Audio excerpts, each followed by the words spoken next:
আমার হাজবেন্ডের নাম সনাতন মাঝি। আমাদের গ্রাম কনকপুর, পোস্ট বালিপুর, থানা খানাকুল, জেলা হুগলি, 3 নম্বর 712-401, মহকুমার হচ্ছে আরামবাগ। তার জন্য যে যেখানে বলছে এমএলএ, মন্ত্রী, এমপি সবার কাছেই গেছি। তারা কতটা সাহায্য করে? সব দাদারাই সাহায্য করছে। আমরা চাইছি যে দিদির সঙ্গে দেখা করতে।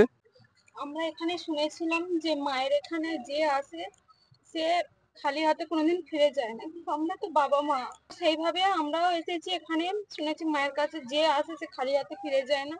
আমরাও ওই আশাতে নিয়ে এসেছি যে এখানে নিয়ে আসলে হয়তো মায়ের আশীর্বাদে আমার সন্তান সুস্থ হয়ে যায়। আচ্ছা, কি হয়েছে সেই বিষয়টাকে একটু বলুন খুলে। আমার মেয়ের হচ্ছে SMA হয়েছে। মানে আমার মেয়ে ছোটবেলা থেকেই হেলদি ছিল। আমরা হচ্ছে প্রথমের দিকে অতটা বুঝতে পারিনি। আমার মেয়ের SMA টাইপ 3, মানে ওই জন্য আমরা বুঝতে পারিনি। যেগুলো টাইপ 1 ওগুলো প্রথম থেকেই বোঝা যায়। তো আমরা 1.5 বছরের পর দেখছি আমার মেয়ে যে হামা দিয়ে একটু জোরে যেতে পারতো, বা হচ্ছে উঠে দাঁড়িয়ে, মানে নিজে উঠতে পারতো না, কিন্তু তুলে দিলে এক পা করে হাঁটতে পারতো, কিন্তু পরপর সেটা কমে আসছে। মানে হাঁটতে গেলে 2-1 পা হেঁটেই পা মুড়ে পড়ে যাচ্ছে বা যন্ত্রণা হচ্ছে বলে করে। তখন আমরা শিশু ডাক্তার দেখাই, 2-3টে শিশু ডাক্তার দেখানোর পর ওনারা কিছু বলতে পারেন না। তারপর আমরা নার্ভের ডাক্তার দেখাই। ওখানে দেখালে ম্যাডাম প্রথমেই বুঝতে পেরে যায় SMA। তারপর আমাদেরকে ওখান থেকে NRS এ নিয়ে যায়। NRS এ নিয়ে গিয়ে সব ম্যাডামরা মিলে ঠিক করে জেনেটিভ টেস্ট দেয়। জেনেটিভ টেস্টটা করাতে SMA-টা ধরা পড়ে 9 মাসে, 27/9 ধরা পড়ে।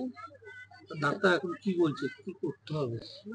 ওখানে মানে আমরা NRS এ গেছিলাম। NRS থেকে বললেন যে এখানে তো 1 থেকে 2 বছর পর্যন্ত চিকিৎসাটা তবু করা হয় ইনজেকশন আরে সরকারি মাধ্যমে, এখান থেকে তবু কোনো ব্যবস্থা করা যাবে, কিন্তু তোমার মেয়ের 3 বছর বয়স হয়ে গেছে, এখান থেকে কিছু করতে পারবো না, আমি পিজিতে লিখে দিচ্ছি, তোমরা পিজিতে যাও। তো আমরা ওখানেও পিজিতে গেছিলাম রেয়ার ডিসিজের নাম তুলতে। রেয়ার ডিসিজের নাম তুলে আসছিলাম, ওনারা ডেকেছিলেন। এই গত পরশুদিন আমরা গেছিলাম, ওখানে ওনারাও বললো যে ইনজেকশন তো এখান থেকে দেয়া হবে না, তো আমরা নাম পাঠাচ্ছি, এটা যদি কোনো কারণে মানে দিল্লি থেকে কাগজটা যায় তো একটা নামে ওষুধ আসবে। এখনো পর্যন্ত কেউ পায়নি। যাদের মানে ESI বলে একটা কার্ড আছে, যারা ওই আওতার মধ্যে আছে তারা হচ্ছে ওষুধটা পেয়েছে, বাদ বাকি কেউ পায়নি। তো ওষুধটার দামও মানে আমরা পিয়ারলেসে গেছিলাম, পিয়ারলেসও ওখানে আমাদেরকে একটা এস্টিমেট দিয়েছে, যেটা বছরে 72 লাখ টাকা খরচা, মাসে 12 লাখ টাকা মতো খরচা।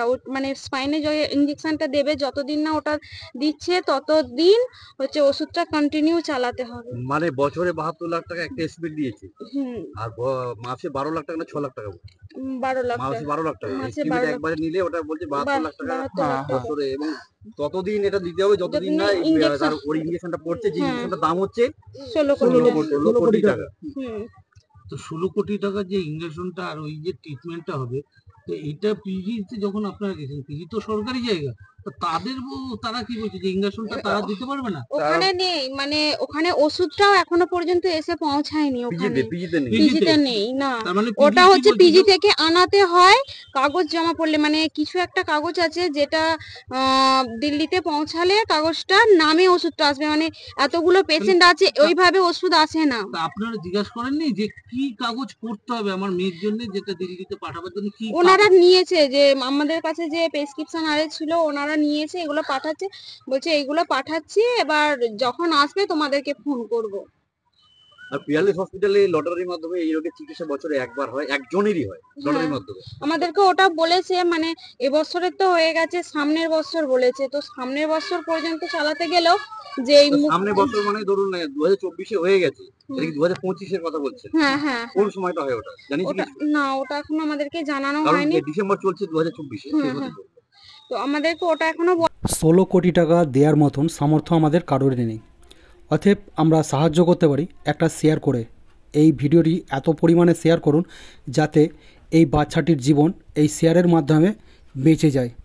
অবশ্যই আমরা সবাই মিলে পাশে দাঁড়াবো এবং সাপোর্ট করব এই পরিবারটির। ব্যানারও ভাইরাল করতে পারছি না, আমাদের হচ্ছে না। আমরা যতটুকু পারছি MLA MP এসব সবার কাছে যাচ্ছি, গিয়ে যে যদি আমাদের মুখ্যমন্ত্রী বা হচ্ছে প্রধানমন্ত্রী কারো থেকে মানে সরকারিভাবে সাহায্য পাই, সেজন্য আমরা যাচ্ছি, কিন্তু এখনো পর্যন্ত আমরা সেইভাবে কোনো রকমই এই মুহূর্তে